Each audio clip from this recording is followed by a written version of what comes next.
नमस्कार विद्यार्थी मित्रांनो, स्वागत आहे तुमच्या माझ्या YouTube चॅनल ज्ञान गंगोत्रीवर। मी तुमचा मित्र अंकित। मित्रांनो, सध्या न्यूज मध्ये एक गोष्ट आपण नेहमी बघतोय की रशिया आणि युक्रेन विवाद। मित्रांनो, रशिया आणि युक्रेन विवादामध्ये भारताची भूमिका काय आणि रशियाला युक्रेन का पाहिजे हा मोठा प्रश्न आहे की का म्हणून एवढा मोठा देश ज्याचं क्षेत्रफळ 1.7 कोटी स्क्वेअर किलोमीटर आहे। विचार करा तुम्ही, ज्या देशाची पूर्ण भूभाग हा आशिया आणि युरोप या दोन खंडामध्ये येतो, एवढा मोठा देश एका लहानशा देशाच्या मागे का लागलाय, त्याला का म्हणून तो लहानसा देश पाहिजे। आता विचार करा, हा मॅप बघा। या मॅप मध्ये आपण जर या मॅपला व्यवस्थित बघितलं तर इथं आपल्याला आफ्रिका खंड दिसतोय, इकडे युरोप दिसतो आणि इकडे हा एशिया दिसतोय। एशिया खंडामध्ये आणि युरोप खंडामध्ये पसरलेला एकमात्र देश म्हणजे तो कोणता, तर रशिया। कोणता आहे हा, दिसतोय रशिया। 36,000 किमीचा समुद्रतट लाभला याला। हे बघा, हा पूर्ण समुद्रतट आहे। इकडे हा आपण शिकलोय उत्तर आर्क्टिक सागर आहे, हा वरचा आहे ना। या आर्क्टिक सागर मध्ये हा पूर्ण समुद्रतट आहे आणि आपण शिकताना हे पण शिकलोय की इथं पूर्ण बर्फ असते। काय असते? बर्फ असते, कारण सूर्यापासून येणाऱ्या किरण इथं कशा पोहोचतात, उशिरा पोहोचतात, बरोबर।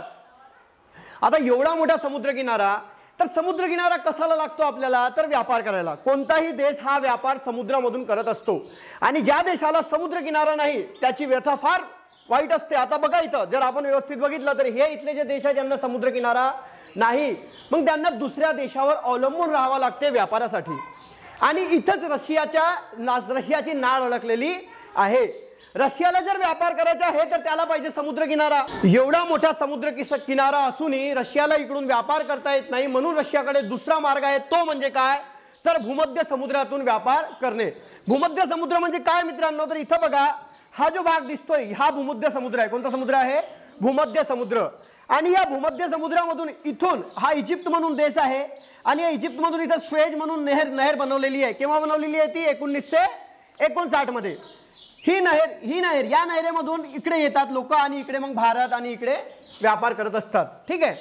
मग आता रशियाला जर व्यापार करायचा आहे त्याला भूमध्य समुद्रात यावं लागेल आणि त्याला भूमध्य समुद्रात येण्यासाठी एकच मार्ग आहे, तो म्हणजे कोणता, तर हा आहे काला सागर। इथं या काला सागर मधून तो भूमध्य सागरामध्ये येऊ शकतो आणि म्हणून रशियाला आपला व्यापार करण्यासाठी पोर्ट आवश्यक आहे।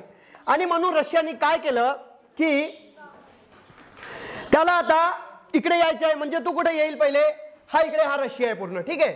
आता हा रशिया बघा, हा रशिया इथून कुठे येतो, काला सागर मध्ये येतो, हा काला सागर आहे। मग रशियाने काय केलं, 2014 मध्ये आपण रशियाने युक्रेनच्या हा वाला भाग, याला क्रिमिया म्हणतात, याच्यावर हमला केला आणि याच्यावर कब्जा करून टाकला। या देशाच्या युक्रेनच्या क्रिमिया या भागावर काय करून टाकलं, कब्जा करून टाकला। आता इथं कब्जा केल्यावर त्याला काला सागर मध्ये येता आला। इथला एक बंदर आहे, त्या बंदरवरून तो आपला सगळा व्यापार करतोय। कोण? रशिया, है ना। रशिया काय करतो बेटा, रशियाकडे जीवाश्म इंधन भरपूर आहे, पेट्रोल भरपूर आहे आणि हा सगळा पेट्रोल तू कोणाला विकतो, इकडच्या देशांना, इकडे युरोपला। युरोपमध्ये जर्मनी, फ्रान्स हे सगळे देश आहेत तिकडे, यांना तो आपला पूर्ण पेट्रोल विकतो। पण या पेट्रोल घेऊन जायला याला इथूनच जावं लागतं, ठीक आहे। इथून जाताना काला सागर आणि भूमध्य सागरामध्ये इथं ही बास्पोरस संधी म्हणतात याला, बास्पोरस संधी। हा जो देश आहे हा आहे टर्की, तुर्कस्तान म्हणतात याला। या तुर्कस्तान मधून इथून तो इकडे येतो जहाज घेऊन, आपले मोठे मोठे जहाज घेऊन इकडे होतो आणि इकडून तो आपल्या हिंदी महासागर मध्ये निघू शकतो आणि इकडून पण एक संधी आहे, तिथून तो अटलांटिक महासागर मध्ये सुद्धा जाऊ शकतो। आता त्यांनी या क्रिमियावर आक्रमण करण्याचा, कब्जा करण्याचा एक मुख्य कारण म्हणजे काय, तर त्याला एक पोर्ट पाहिजे होता, चांगला पोर्ट, जिथं तो आपले जहाज ठेवू शकतो। मग तो इथं जहाज ठेवू लागला। मग पुढे काय झालं, त्यांनी आता युक्रेनच्या या भागावर हमला केलाय। या भागावर त्यांनी काय केलं, युक्रेनच्या हमला केलाय। का हमला केलाय, त्याचे दोन कारण आहेत। एक कारण हा की त्याला हा पूर्ण सागर पाहिजे कशाला, व्यापार करायला।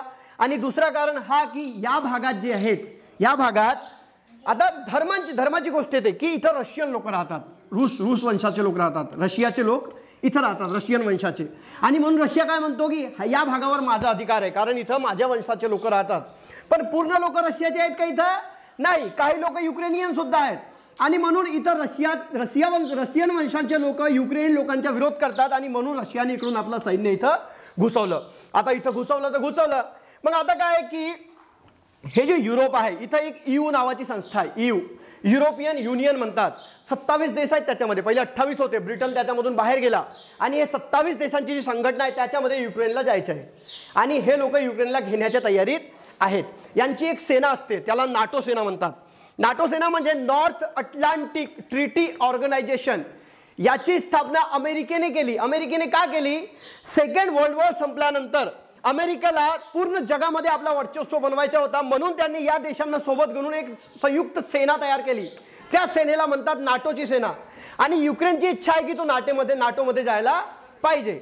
आणि युक्रेन जर नाटोमध्ये गेला तर रशियाचा हा रस्ता बंद होऊन जाणार आणि रशियाचा पूर्ण व्यापार थांबणार. रशियाला भीती वाटते की जर नाटोमध्ये गेला आणि नाटो आणि युक्रेनने मिळून जर क्रिमिया परत घेऊन टाकला रशियाकडून आणि त्याचे सगळे दरवाजे बंद केले तर त्याचा व्यापार बंद होईल. त्याचा व्यापार बंद झाला तर त्याची प्रगती थांबेल आणि म्हणून तो आक्रमक झाला आहे. आणि मागे रशियाचे जे अध्यक्ष आहेत व्लादिमीर पुतिन, त्यांनी म्हटलं होतं की स्प्रिंगला जेवढा दाबणार तुम्ही तेवढी ती जोरात बाहेर येते. आणि युरोपियन कंट्री तेच करत होते आणि त्याची फलश्रुती म्हणजे आता त्यांनी डायरेक्ट युक्रेनवर हमला केलेला आहे. या भागात भरपूर तेलच्या खाणी आहेत. पेट्रोलच्या भरपूर खाणी या भागात आहेत आणि त्याच्यावर सुद्धा याचा कब्जा होऊन जाईल रूसच्या. म्हणजे त्याला आर्थिक फायदा सुद्धा होणार आहे. आणि रशियाच्या विरोध इकडचे सगळे देश करत आहेत. हे पूर्ण देश रशियाचा विरोध करत आहे. जसा हा ब्रिटन आहे, इकडे पोर्तुगाल, स्पेन, फ्रान्स, जर्मनी, हे सगळे देश कोणाचा विरोध करत आहेत? रशियाचा विरोध करत आहेत. पण रशियाने जेव्हा इथं युक्रेनमध्ये सैन्य पाठवलं तर रशियाच्या विरोधात लढण्यासाठी या लोकांनी आपला सैन्य पाठवला नाही. कारण रशियाने धमकी दिली आहे, जर तुम्ही आपला सैन्य पाठवला तर मी डायरेक्ट न्यूक्लिअर वॉर करणार, मी डायरेक्ट न्यूक्लिअर बम टाकून देणार. आणि म्हणून ते पण मधात येण्यासाठी तयार नाही आहेत. तरी अमेरिका आपले फायटर जेट वगैरे विमान वगैरे रशियाला पुरवत आहे. आणि ब्रिटनने तर आपले सैनिक पाठवले इथं, पूर्व सैनिक म्हणजे रिटायर्ड झालेले सैनिक पाठवले लढायला युक्रेनमध्ये रशियाच्या विरोधात. आता बघा पूर्ण जगामध्ये जेव्हा युक्रेनमध्ये भारताचे पण लोक आहेत, युक्रेनमध्ये 23,000 भारतीय विद्यार्थी शिकतात आणि ते तिथं अडकलेले आहेत युक्रेनमध्ये. फक्त युक्रेनमध्ये भारताचे लोक अडकले आहेत का? अमेरिकेचे पण अडकलेले आहेत, चायनाचे पण अडकलेले आहेत. अमेरिकेने आपल्या लोकांना काय सांगितलं? तुम्ही बघा, चायना त्याची काही पॉलिसी नाही आहे आपल्या लोकांना कसं काढायचं, पण भारताची पॉलिसी आहे. भारताने एक मिशन लॉन्च केलं आहे सध्या, मिशन गंगा म्हणून. आणि मिशन गंगा म्हणून भारताच्या एअर इंडियाचा प्लेन जातो युक्रेनला आणि आपल्या लोकांना घेऊन परत येतोय. हे लोक इथं पूर्ण सेना घुसलेली आहे बेटा. आणि इथं आपले 23,000 विद्यार्थी अडकलेले आहेत आणि ते कुठं राहतात माहित आहे? जमीन खोदून बंकरमध्ये राहत आहेत आणि ते हळूहळू युक्रेनमधून बाहेर निघण्याचा प्रयत्न करत आहेत. आणि आपला देश त्यांना सपोर्ट करतोय. आपले प्लेन इथून जात आहेत, आपली वायुसेना इथून जात आहे, त्यांना घेऊन येण्याचा प्रयत्न करत आहे. पण रशिया हा युक्रेनवरच का दावा दाखवतोय? त्याचे कारण इतिहासात दडलेले आहेत. हे बघा, 1945 मध्ये जेव्हा सेकंड वर्ल्ड वॉर संपला, वर्ल्ड वॉर म्हणजे महायुद्ध, त्याच्यामध्ये एकीकडे 10-15 देश, एकीकडे 10-15 देश असा युद्ध झाला होता. आणि जेव्हा तो युद्ध संपला त्याच्या पूर्वीच 1917 मध्ये लेनिन नावाचा एक व्यक्ती जन्माला आला होता. लेनिन कुठे जन्माला आला होता बेटा? रूसमध्ये इथं जन्माला आलेला होता. त्यांनी काय केलं? त्यांनी एक क्रांती केली म्हणजे काय? तर आता समजा सगळ्यांकडे जमीन असते भरपूर, तर एकाच माणसाकडे 100 एकर शेती कशाला पाहिजे? तो काय आपला देवाकडून घेऊन आला होता का? त्याच्या बापाकडे होती, त्याला भेटली. मग लेनिनच्या म्हणणं होतं असं नाही, 100 एकर शेती कोणाकडेच नको, सगळ्यांकडे सारखी जमीन पाहिजे. आणि म्हणून इथं एक क्रांती झाली, ज्याला साम्यवादी क्रांती म्हणतात. आणि या लोकांनी बघता सगळे जे श्रीमंत लोक होते त्यांची जमीन पैसा सगळं हिसकून टाकलं आणि त्यांना मारून टाकलं. भरपूर लोकांना मारण्यात आलं. इथं साम्यवादी क्रांती झाली. आणि लेनिननी बघता या सगळ्या देशांमध्ये साम्यवादीकरण केलं. या सगळ्या देशांना त्यांनी आपल्या छत्राखाली आणलं. Estonia, Latvia, Lithuania, Belarus, Ukraine, Moldova, Georgia, Armenia, Azerbaijan, Turkmenistan, Uzbekistan, Kyrgyzstan, Tajikistan, Kazakhstan असे 15 देश सोव्हिएत संघामध्ये आलेले होते 1917 मध्ये. आणि हा सोव्हिएत संघ केव्हापर्यंत राहिला? 1989 पर्यंत हा सोव्हिएत संघ जसाच्या तसा होता. म्हणजे एवढे देश सगळे एकाच पार्टीच्या खाली होते, एकच पार्टी. आणि ती पार्टी होती कम्युनिस्ट पार्टी, साम्यवादी पार्टी होती. आणि लेनिन गेल्यानंतर त्याचा जो शिष्य म्हणता येईल आपल्याला, जोसेफ स्टॅलिन, हा इथला तानाशाह झाला. आणि त्यांनी पूर्णपणे या सगळ्या भागावर काय केलं? एकदम स्ट्रिक्ट रूल्स रेग्युलेशन लावले. आणि त्यावेळेत रशियाने फार प्रगती पण केली. जगामध्ये अंतरिक्षमध्ये जाणारे सर्वात पहिले लोक कुठले आहेत? रूसचे. सर्वात पहिले जगामध्ये सर्वात पहिला मोठा बॉम्ब बनवणारा कोण आहे? रूस आहे. जगामध्ये चांदवर चंद्रमावर पाठवायला प्रयत्न करणारा पहिला देश कोणता आहे? रूस आहे.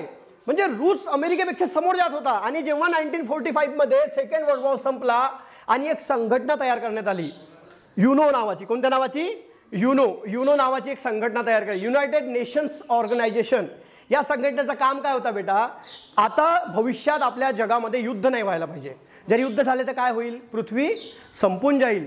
आणि म्हणून ही युनोची स्थापना करण्यात आली. आणि युनोचं जे मुख्यालय ते कुठे आहे? न्यूयॉर्कमध्ये आहे, अमेरिकेमध्ये. आता काय करतो युनो? रशियाला म्हणतोय की तू आता युद्ध थांबवून दे, तू क्रिमियावर युक्रेनवर हमला करू नको. पण रशिया थांबायला तयार नाहीये. त्याचं म्हणणं आहे की युक्रेनचे पूर्ण सैनिक काढून द्या, त्याच्याकडे सेनाच नको. आता कोणत्या देशाकडे जर सेना नसली तर तो देश राहील का? त्याच्यावर कोणी आक्रमण करू शकतो. आणि युक्रेन रशियाच्या कोणत्याही गोष्टी मानायला तयार नाही आणि रशिया पण थांबायला काही तयार नाही. आता भविष्यात काय होईल? आता सध्या सुरू आहे तो युद्ध, काय होईल ते सांगता येत नाही. आता पुतिनला काय वाटते की आपल्याकडे एवढे देश होते पूर्ण, केव्हापर्यंत होते? 1989 पर्यंत. 1991 मध्ये मिखाईल गोर्बाचेव नावाच्या तिथं राष्ट्रपती झाला आणि त्यांनी या सगळ्या देशांना काय करून दिलं? स्वतंत्र करून दिलं. आणि रूस वेगळा झाला. जेव्हा हे सगळे देश सोबत होते तेव्हा याला म्हणतात USSR म्हणायचे. काय म्हणायचे? USSR, सोव्हिएत संघ. आता जेव्हा याच्या पूर्ण विघटन झाला तर फक्त रूस हा वेगळा झाला आणि हे सगळे देश वेगळे झाले. तर ही जी युनो आहे मित्रांनो, या युनोमध्ये पाच देशांना व्हिटोचे पॉवर्स आहेत. म्हणजे काय? तर युनो जो असतो त्याचे 6 मुख्य अंग आहेत. त्याच्यापैकी एक अंग आहे UNSC, United nations security council. म्हणजे जगात कुठेही कोणत्याही देशावर अत्याचार होत असेल, जगातल्या कुठे लोकांवर अत्याचार होत असेल तर UNSC डिसिजन घेते की काय करायचं आहे. आणि या UNSC मध्ये 5 देशांना व्हिटोचे पॉवर आहेत. म्हणजे या देशापैकी एकानेही नाही म्हटलं तर तो प्रस्ताव पारित होणार नाही. समजा एखादा प्रस्ताव मांडलेला असेल तर या 5 देशापैकी कोणकोणते देश आहेत? ते देश आहेत अमेरिका, इंग्लंड, फ्रान्स, चायना आणि रशिया. हे 5 देश आहेत. आणि त्याच्यामध्ये 15 मेंबर असतात. UNSC मध्ये 10 जे मेंबर असतात ते 2 वर्षासाठी निवडले जातात. किती वर्षासाठी निवडले जातात? 2 वर्षासाठी निवडले जातात. आणि आता सध्या भारताला पण 2 वर्षासाठी याच्यामध्ये निवडण्यात आलेला आहे. इंडियाला पण याच्यामध्ये निवडण्यात आलेलं आहे. आणि या व्हिटोच्या पॉवरचा इस्तेमाल करून रशिया काय करतोय? युनेच्या जनरल असेंब्लीमध्ये जे पण प्रस्ताव युद्ध थांबवण्यासाठी येत आहेत त्यांच्यावर व्हिटो करत आहे की प्रस्ताव पारित व्हायला नाही पाहिजे. आता समजा 15 लोक आहेत, 15 पैकी 14नेही जर त्या प्रस्तावाला पारित करण्यासाठी संमती दिली आणि फक्त एक veto power country America, England, France, China आणि रशियापैकी एकानेही नाही म्हटलं तरी तो प्रस्ताव पारित होणार नाही. आणि आता सध्या UNSCचा अध्यक्ष आहे रशिया. कोण आहे? रशिया. आणि म्हणून रशिया यांचा प्रस्ताव काय पारित होऊ देत नाही आहे. म्हणजे तो युद्ध थांबवणार नाही. आता प्रश्न येतो भारताचा की जेव्हा UNSC मध्ये त्यांनी तो प्रस्ताव मांडला की युक्रेनने युद्ध बंद करायला पाहिजे तर भारताने रशियाचा सपोर्ट केलेला आहे. आता लोक म्हणतात की रशिया जबरदस्ती युक्रेनमध्ये घुसतोय तरी भारत युक्रेनकडून का बोलतोय? तर त्याचे कारण आहेत मित्रांनो. कारण भारताला जेव्हा स्वातंत्र्य भेटला तेव्हा भारत एकटा पडला होता. भारताला सपोर्ट करायला कोणी नव्हता. त्यावेळेस हा रशियाच होता जो भारताची नेहमी मदत करायचा. 1971 मध्ये जेव्हा भारताने बांगलादेशवर आक्रमण केला तेव्हा अमेरिकेने आपला मोठा जहाज 75,000 टन वजनाचा जहाज, त्याच्यावर 120 विमान, एवढा मोठा जहाज आपल्यावर हमला करण्यासाठी पाठवला. अमेरिकेने नाही तर इंग्लंडने सुद्धा त्याच्या ईगल नावाचा एक मोठा जहाज ताफा भारतावर हमला करण्यासाठी पाठवला. आणि भारताला कोंडीत पकडायचा त्यांचा प्रयत्न होता. आणि त्यावेळेस भारताला मदत करण्यासाठी कोण समोर आला? तर रूस समोर आला. आणि रूसने पण आपले जहाजे भारताच्या सपोर्टसाठी पाठवले. असंच नाही तर काश्मीरचा मुद्दा जेव्हाही UNSC मध्ये उचलला जातो तेव्हा हा रूसच असतो जो भारताला मदत करतो आणि व्हिटो पॉवरचा इस्तेमाल करून, व्हिटो पॉवरचा वापर करून भारताच्या विरोधात कोणत्याही निर्णयाला जाऊ देत नाही. UNSC असो, युनायटेड नेशन्स जनरल असेंब्ली असो, कुठेही कोणत्याही प्रस्तावाला भारताचं समर्थन करणारा एकमेव राष्ट्र म्हणजे कोण? तर रशिया. आणि म्हणून भारत कधी रूसच्या विरोधात जाण्याचा प्रश्नच येत नाही.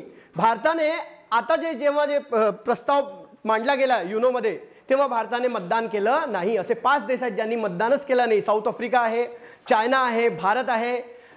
या लोकांनी मतदान केलं नाही. काही लोकांनी रशियाकडून मतदान केलेलं आहे की रशिया जो करतोय तो बरोबर आहे. पण भारताच्या स्टँड याच्यापूर्वी पण जेव्हा रशियाने हंगेरीवर आक्रमण केलं होतं तेव्हा सुद्धा भारताने रशियाला म्हटलं होतं की रशिया जे करतोय ते चुकीचं करतोय, पण जेव्हा मतदान करण्याची वेळ आली तेव्हा भारताने मतदान करायला गेलाच नाही.